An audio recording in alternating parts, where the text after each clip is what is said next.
Fake news is the enemy of the people. That's what President Trump said today to a cheering crowd. And joining us now is Bob Cusack, editor-in-chief of The Hill, to break this down. Bob, how are you?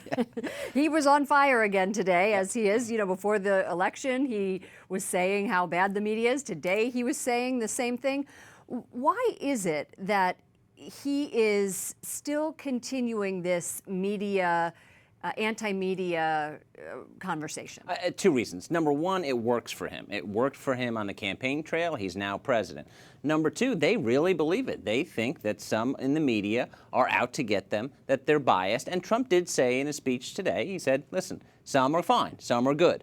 So now, I've never seen a president or presidential candidate get under the skin of the media like Trump has. And that is very true. You saw today in particular.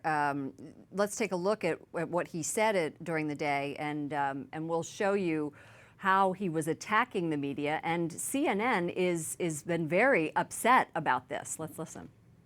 The Clinton News Network is one. Look at CBS, look at ABC also. Look at NBC.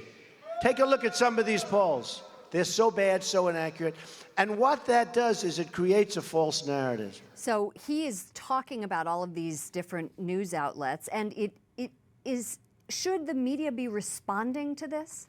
I think at times, yes, but every time, no. I think that actually strengthens Trump. And so now the question is, though, is this going to help him govern? Is this going to help him get his agenda through? That remains to be seen. I think if he's constantly fighting every day with the media, I don't think that helps him. But it helps him with his base, and he's going to use a bully pulpit to respond to the media. Well, and that's true. Sean Spicer, who's the press secretary, just said this today to the Washington Post. A pro-life outlet like EWTN is going to ask a question differently than the way most of the media would ask it. He said the media would call it an anti-abortion demonstration. EWTN would call it a march for life. It's framed in a different way every time. And he says here the media's default is always to the negative.